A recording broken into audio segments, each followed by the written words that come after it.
Brought to you by Palvi Agrico. आता शेतीसाठी जे काही लागणार ते घरपोच मिळणार, तेही मोबाईलच्या एका क्लिकवर. शिवसेना उद्धव बाळासाहेब ठाकरे यांच्यापासून सुरुवात केली. त्याच्यानंतर 1997 ला मुंबई महानगरपालिका मायनसमध्ये होते 650 कोटी. ती मुंबई महानगरपालिका 92,000 कोटीवर नेली उद्धव बाळासाहेब ठाकरे. 3 मुद्दे झाले.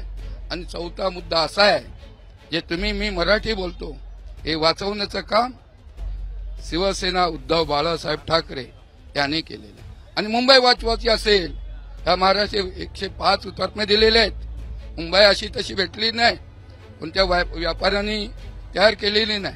की कोविड काळ होता त्यावेळी कोविड सेंटर या ठिकाणी त्यांनी केलं. कोस्टल रोड आहे तो 80% त्याचं काम पूर्ण झालेलं. त्याच्यानंतर यांनी त्याचं उद्घाटन करून त्याचा जो फायदा आहे म्हणजे त्याचा हक्क त्यांनी स्वतःला मिळवून घेतला. काम आमचं आणि नाव त्यांचं. को म्हणजे कोण? शिंदे. काम तुमचं उद्धव ठाकरे, आदित्य साहेब.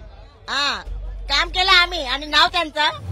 मुंबईतल्या वरळी इथे आदित्य ठाकरे यांनी आज शिवसेना उद्धव बाळासाहेब ठाकरे या पक्षाने एकसंध शिवसेना असताना मुंबई महानगरपालिकेवर आतापर्यंत काय काय कामं केलेली आहेत आणि कसं त्याचं श्रेय हे भाजप लाटते किंवा एकनाथ शिंदे यांची शिवसेना लाटते, या सगळ्या संदर्भातलं एक डिटेल्ड प्रेझेंटेशन दिलेलं आहे. आता इथे माझ्या आजूबाजूला सगळे शिवसैनिक आहेत. मला असं वाटतं की मुंबई महानगरपालिका जर उद्धव ठाकरेंना जिंकायची असेल तर त्याच्यासाठी सगळ्यात मोठा आधार हेच सगळे शिवसैनिक त्यांचे असणार आहेत. तर आज आदित्य ठाकरेंनी जे सगळं प्रेझेंटेशन दिलं त्याचा कितपत अर्थ हा या सगळ्या शिवसैनिकांना समजलेला आहे हे आपण समजून घेणार आहोत. माझ्या मते इथूनच खूप मोठ्या प्रमाणात महिला बाहेर पडलेल्या. तुम्ही कुठच्या आहात सगळ्या? शिवसेना. कुठच्या? आज काय सांगितलं आदित्य ठाकरेंनी? काय काय तुम्हाला समजलं? सर्व सांगितलं, ज्यांनी ज्यांनी केलं ते सांगितलं. तुम्हाला आजच्या प्रेझेंटेशन मधनं काय समजलं जाऊन तुम्ही लोकांना सांगणार आहात? साहेबांनी जे पण काही सांगितलं ना ते सत्य सांगितलंय. काय सांगितलं? काम आमचं आणि नाव त्यांचं. कोण ते? को म्हणजे कोण? शिंदे. काम तुमचं. उद्धव ठाकरे, आदित्य साहेब. काम केलं आम्ही आणि नाव त्यांचं. त्यामध्ये काय काय कामं मला सांगा. आज आदित्य ठाकरेंनी प्रेझेंटेशन दिलं, त्यात कामांचा सगळा उल्लेख केलेला आहे. कुठली कुठली तुमची कामं आहेत? आमची कामं मेन रस्त्याचं, शाळेचं, गाय गरीब टॉयलेटचं, पाण्याचा प्रॉब्लेम आहे, टॉयलेट आहे, लहान मुलांच्या शाळा बंद केल्यात बीएमसीच्या. लहान मुलं कुठे, गाय गरीब कुठे शिकायला जाणार? मग शिक्षण महत्वाचं आहे. पैसेवाले शिकतील, लहान मुलं गाय गरीबांची मुलं कुठल्या शाळेत शिकणार? मुंबईच्या शाळा बंद केल्या, बीएमसीच्या शाळा बंद, मराठी भाषा बंद करायला लावली. काय काय कळलं आज आदित्य ठाकरेंच्या भाषणात? आदित्य ठाकरेंच्या भाषणात सत्य परिस्थिती कळली आम्हाला की उद्धव साहेबांनी, शिवसेनेने उद्धव साहेबांच्या जे कामं केली त्याचे श्रेय हे बीजेपीवाले भडवे लोक घेत आहेत आणि ते मराठी शाळा बंद करून बाकीच्या लोकांना त्रास देत आहेत. आपण तिकडे एक मोठ्या प्रमाणात ग्रुप आहे, त्यांच्याशी बोलण्याचा प्रयत्न करूया. मला सांगा दादा, काय कळलं तुम्हाला आज इकडच्या भाषणांमधनं? काय काय समजलं? बऱ्यापैकी जी मुंबईमध्ये आपल्याकडे जी आपण कामं केली आहेत शिवसेनेने, ही कशा प्रकारे चोरी केली त्या फडणवीस आणि यांच्या सरकारने, मिंदे सरकारने, याबद्दल बरीचशी माहिती आज आपल्या आदित्य साहेबांनी दिलेली आहे. आणि शिवसेना हाच पर्याय मुंबईसाठी आहे. शिवसेनेशिवाय दुसरा पर्याय मुंबईसाठी नाही आहे. जर ही शिवसेना इतरांच्या हातात जर गेली तर ती लुटून खातील. ज्याप्रमाणे आपण जी 600 कोटीची जी तूट होती ती आपण 92 कोटीपर्यंत भरून काढल्यानंतर ती आता कशी संपवता येईल यासाठी या सरकारने भरपूर प्रयत्न केलाय. हे जे दिवे दिसतात, एलईडी लाईट ज्या शोभेच्या लावलेल्या आहेत, त्याची एकाची किंमत कमीत कमी 5,000 रुपये आहे. पण त्या 5,000 रुपये किमतीमध्ये 1 वर्ष तिथे चालली का? हे सगळं तुम्ही आता लोकांपर्यंत कसं पोहोचवणार? आम्ही घरोघरी प्रत्येकाच्या जाऊन सांगतोय. आणि आमचे जे जनसंपर्क आहेत ना, आमचा जो गटप्रमुखापासून जो उपशासन जेवढे कार्यकर्ते आहेत हे पूर्णपणे या कामासाठी भिडलेले आहेत. आणि ग्राउंड लेवलला आमची जबरदस्त मागणी आहे यासाठी. मी यांनाही सुद्धा विचारते, तुम्ही कुठचे आहात? मी शाखा क्रमांक 153 चेंबूर. सांगा, आता ते दादा जसं म्हणत होते की आज आदित्य ठाकरेंनी जे सांगितलं ते आता आम्ही घरोघरी पोहोचवणार, ते ठाकरेंनी सांगायची वाट का बघावी लागली? हे ऑलरेडी कामं सुरू होती. नाही, ऑलरेडी कामं सगळी सुरू होती. ठाकरे साहेबांनी सांगायची काही गरज नव्हती. आमच्याकडे आमचा अजेंडा आहे आणि आमच्या विभागामध्ये आमचे स्थानिक नगरसेवक असतील, आमचे आमदार असतील, यांनी जी कामं केली त्याच्यावर पण आम्ही उजाळा ठेवणार आहे लोकांकडे. आणि महाराष्ट्रासाठी शिवसेना उद्धव बाळासाहेब ठाकरे पक्षाने काय काय केलंय या गोष्टी पण आम्ही प्रत्येक घरोघरी जाऊन प्रत्येकाला सांगणार आहे. मला सांगा, आज आदित्य ठाकरेंनी एवढं मोठं प्रेझेंटेशन दिलं, 2 ते 4 गोष्टी मला असं सांगायच्या तुम्हाला समजल्या? प्रेझिडेन्शियल आदित्य साहेबांनी दिलेलं आहे ना की कोविड काळ होता त्यावेळी कोविड सेंटर या ठिकाणी त्यांनी केलं. कोस्टल रोड आहे तो 80% त्याचं काम पूर्ण झालेलं आणि त्याच्यानंतर यांनी त्याचं उद्घाटन करून त्याचा जो फायदा आहे म्हणजे त्याचा हक्क त्यांनी स्वतःला मिळवून घेतला.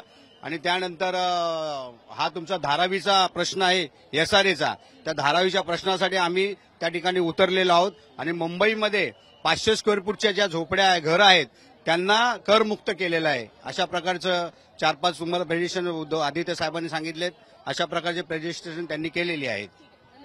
अजूनही तिथे बोलूया. मला सांगा, आज आदित्य ठाकरेंनी इकडे एक प्रेझेंटेशन दिलंय, 4 गोष्टी सांगा ज्या तुम्हाला समजल्या त्या प्रेझेंटेशन. जे मुंबई महानगरपालिकेच्या स्कूलमध्ये गोरगरीब मुलांची पोरं शिकतायत ते एक समजलं. त्याच्यानंतर पाण्याचा विषय, हे पूर्ण मुंबई महानगरपालिकेचा जो पाण्याचा विषय आहे तो शिवसेना उद्धव बाळासाहेब ठाकरे यांच्यापासून सुरुवात केला. त्याच्यानंतर 1997ला मुंबई महानगरपालिका मायनसमध्ये होते 650 कोटी, ती मुंबई महानगरपालिका 92,000 कोटीवर नेली उद्धव बाळासाहेब ठाकरे. 3 मुद्दे झाले.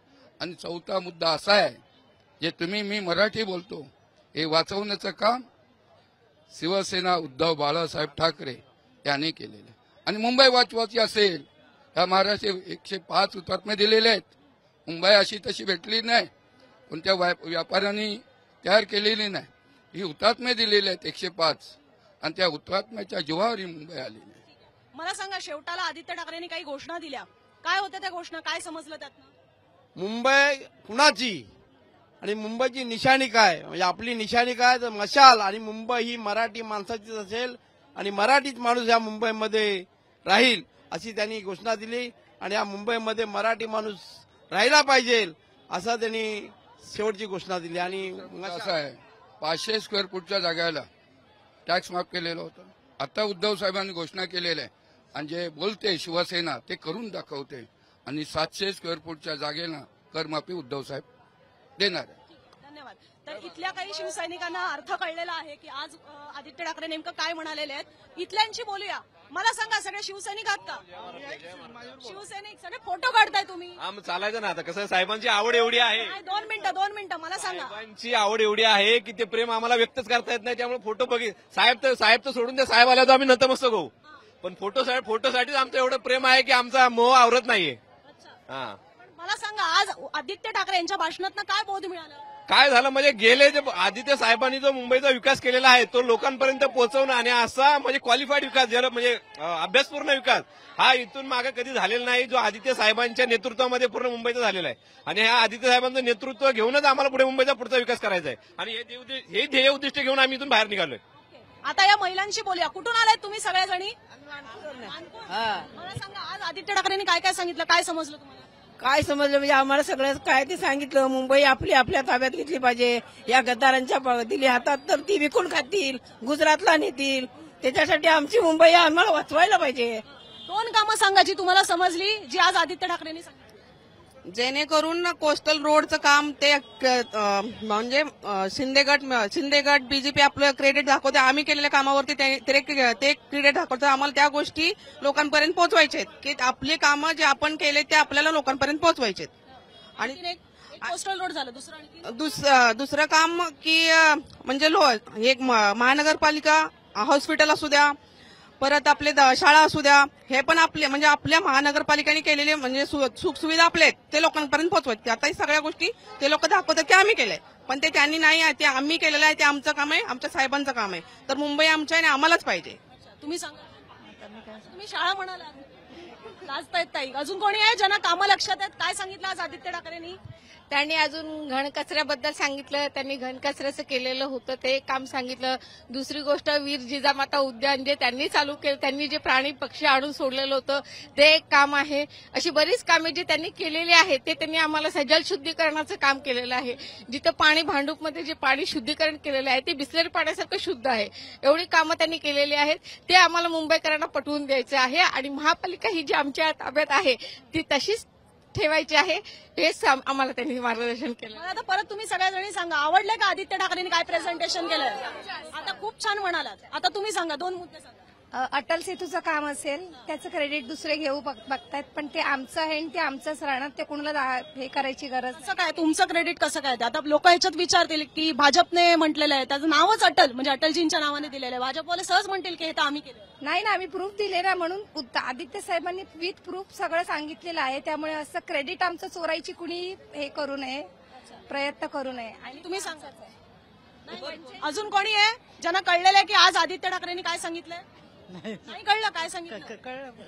नाही कळलेलं आहे तुम्हाला. आज प्रेझेंटेशन दाखवलं, बरं गोंधळून नका जाऊ, प्रेझेंटेशन दाखवलं बरोबर आहे, त्यातल्या 2 गोष्टी तर कळल्या असतील. त्यांनी 10-12 स्लाइड्स दाखवल्या. काय म्हणाले आदित्य ठाकरे? मुंबई महानगरपालिकेचं पब्लिक स्कूल आहे जे आदित्य साहेबांच्या संकल्पनेतून झालेलं होतं, ते आता त्यांचं क्रेडिट आपले शिंदेगड घेत आहे. कोस्टल रोड सारखा मोठा प्रकल्प आहे, त्याचं पण क्रेडिट शिंदे साहेब घेत आहे. हे तुम्ही असं जर एवढं लाजून गोजरून राहिलात तर कसं काय लोकांपर्यंत पोहोचवणार? तर आदित्य ठाकरेंनी सगळ्यात शेवटाला काही घोषणा दिल्या, त्या कोणाला लक्षात आहेत? कोणाला लक्षात आहेत? काय दिल्या घोषणा? मुंबई आपली आहे, मुंबई कोणाची म्हणून म्हटल्यावर आपलीच आहे म्हणणार ना. मुंबई परक्याची असं कोण म्हणतं? मुंबई बाळा आदित्य साहेबांनी सरळ स्पष्टपणे सांगितलं, म्हणजे जनतेला आम्हाला हे सांगायचं, मुंबई आपले आणि ती वाचवली पाहिजे. मुंबई कोणाची? मुंबई आपली. मुंबई कोणाची? आमच्या साहेबांची. मुंबई कोणाची? बाळासाहेब ठाकरेंनी जे घडवलंय, मुंबई आमच्या साहेबांचीच राहणार आणि आम्ही भगवा फडकल्याशिवाय राहणार नाही. आम्ही फक्त ठाकरेंचा वरती भगवा फडकणार, पण आम्ही सगळे रणरागिणीचे आहेत, शिवसेनेचे. म्हणजे कुठल्याही पक्षात तुम्हाला अशा महिला दिसणार नाहीत. त्यांच्या भाड्याने आणलेले असतात 500-200. तसं नाही, आम्ही रक्ताचे शिवसैनिक आहेत. आम्ही रक्ताचं पाणी करू आणि मुंबई महानगरपालिकेवर भगवा फडकू, हे आमचा उद्देश आहे. आम्ही करणार आणि हा शब्द देतोय आम्ही. ठीक आहे. तिथे आता काही पुरुष शिवसैनिक सुद्धा आहेत. तुम्ही का बरं हसलात? ते ताई जे बोलत होते त्याच्यावर हसलो नाही. हसलात तुम्ही? पाहिलं मी तुम्हाला. मला आता तुम्ही सांगा, चला आदित्य ठाकरेंनी आज प्रेझेंटेशन दिलं, काय काय समजलं त्यात? बघा, हे जी मुंबई वंदनीय बाळासाहेबांच्या विचारांनी चालणारी मुंबई आहे. ह्या मुंबईमध्ये मागच्या काही वर्षामध्ये जो विकास झाला तो शिवसेनेच्या माध्यमातून झाला आहे. सगळा विकास तर होईलच, पण आज ह्या महिला तुमच्यासारख्या महिला ज्या रात्री 12, 1, 2, 3 वाजता मुंबईमध्ये सुरक्षित फिरतात नाही, याच्या मागे पण शिवसेनाच आहे. कसं काय? शिवसेना जी गुंडगिरी होती पहिली, जी आज तुम्ही बाहेर दिल्लीत जरी गेला, आज दिल्ली मुंबईसारख्याच एक देशाची राजधानी आहे आणि आपली लक्षात ठेवा, तिथेही महिला सुरक्षित नाहीये. शिवसेना आणि शिवसेना प्रमुखांनी घेतलेल्या भूमिकेमुळे शिवसैनिकांच्यामुळे आज महिला सुरक्षित आहेत. बघा, विषय महापालिकेचा आहे, त्याचा महिला सुरक्षेशी संबंध येत नाही. शेवटी ते सगळं होमगार्ड्स असतात, लोकल्समध्ये किंवा पोलीस असतात. तो विषय महापालिकेचा नाही. आज आदित्य ठाकरेंनी प्रेझेंटेशन दिलं, त्यातले मला 2-3 मुद्दे सांगा की तुम्हाला कुठले समजले. 2013ला सन्मान्य उद्धव साहेबांनी कोस्टल रोडची घोषणा केली होती. कोस्टल रोड हा उद्धव साहेबांच्या माध्यमातून झाला. आज त्याचं श्रेय भाजप किंवा इतर सरकार जे आताचे सरकार आहे ते घेत आहे. ती जी घोषणा आहे उद्धव साहेबांनी जी कोस्टल रोड पूर्ण केला, ते लोकांपर्यंत पोहोचवणे, हे एक सांगितलं. मुंबई पब्लिक स्कूल त्याच्या माध्यमातून जे आज हजारो विद्यार्थ्यांना चांगलं शिक्षण मिळते, त्या संदर्भात सांगितलं. बेस्टमध्ये आपण ज्या काही सुविधा देत होतो, 5 रुपयामध्ये, 10 रुपयामध्ये, 20 रुपयामध्ये, त्या गोष्टीबद्दल आदित्य साहेबांनी सांगितलं. आणि जे शिवसेनेनं केलेलं आहे आणि जे आपण इतर मुंबईकरता जो पैसा आहे 91,000 कोटीची ठेव आपण जी आपल्या लोकांसाठी करून ठेवलेला आहे, त्या सगळ्या गोष्टी आदित्य साहेबांनी आम्हाला सांगितल्या आणि ते आम्ही लोकांपर्यंत पोहोचवू. ठीक आहे. मग हे सगळं लोकांपर्यंत पोहोचवण्यासाठी वाट पाहत होतात की कधी आदित्य ठाकरेकडे येणार, प्रेझेंटेशन देणार, की आधीपासून कामं सुरू आहेत? कामं तर कायमस्वरूपी प्रत्येक शाखेमध्ये कंटिन्यू ही कामं चालूच असतात. कसं असतं की आता इलेक्शन तोंडावरती आहे आणि ह्या गोष्टी आमच्या नेत्यांनी आम्हाला सांगितलं, आमच्यामध्ये जोश आणि उत्साह पुन्हा भरला जातो. त्याच्या माध्यमातून अजून उत्साहाने लोक खाली काम करतात. म्हणून आम्ही इकडे आलो. आदित्य साहेब ठाकरेंवर टीका होते की ते घरात बसूनच सगळं काम पाहतात. हवंय अजून बाहेर पडायला. ते ठाकरे आहेत. प्रत्येक शिवसैनिकांच्या मध्ये एक ठाकरे आहे, तो खाली तळागाळात काम करतो. त्यासाठी आम्हाला कोणाच्या आदेशाची गरज लागत नाही. प्रत्येक बाळासाहेबांनी प्रत्येक शिवसैनिकांच्या मध्ये एक ठाकरे करून ठेवला आहे. तुम्हाला कुठेही जा, तुम्ही रस्त्यात कानाकोपऱ्यात तुम्हाला प्रत्येक शिवसैनिकांमध्ये ठाकरे जो तुमच्या सगळ्यांच्या आयाबंदी संरक्षणासाठी असो, सर्वसामान्य विकासासाठी कुठल्याही अडचणीला शिवसैनिक उभा असतो, तोच ठाकरे आहे. सांगा, तुम्ही सांगा. नाही, अच्छा, ठीक आहे. चलो, तर आपण इथल्या काही निवडक शिवसैनिकांशी बोललेलो आहोत आणि त्याच्यातनं काही शिवसैनिकांना तरी आज आदित्य ठाकरे काय म्हणालेले आहेत त्या प्रेझेंटेशनचा अर्थ उमगलेला आहे. आता मुद्दा हा आहे की आदित्य ठाकरेंनी जरी हे प्रेझेंटेशन दिलं तरी ते खरोखर लोकांपर्यंत पोहोचवण्यामध्ये शिवसैनिक किती यशस्वी ठरणार आहेत. आणि महत्वाचं म्हणजे की हे अशा प्रेझेंटेशन नंतर अर्थात भाजप किंवा शिंदेची शिवसेना सुद्धा शांत बसणार नाहीये. त्यांचाही याला एक काउंटर असणार आहे. तर तो सुद्धा काउंटर ते कसे मोडीत काढतील तेही पाहणं फार महत्वाचं असणार आहे. फार इंटरेस्टिंग होणार आहे मुंबई महानगरपालिकेची ही निवडणूक. एक तर होतेच 3-3.5 वर्षांनंतर आणि त्याच्यावर सगळ्यांचाच डोळा आहे, फार स्वाभाविक रिझन्समुळे. त्यामुळे या निवडणुकी संदर्भातले प्रत्येक अपडेट आम्ही आज तुमच्यापर्यंत पोहोचवत आहोतच, इथून पुढे सुद्धा पोहोचवणार आहोत. तुम्हाला या मेळाव्याबद्दल काय वाटलं, तुमच्याही प्रतिक्रिया खाली कॉमेंट बॉक्समधून आमच्यापर्यंत जरूर पोहोचवा. तुर्तास आता इथेच थांबते. कॅमेरामन प्रवीण पाटीलसह मी अनुजा, मुंबई तक, वरळी.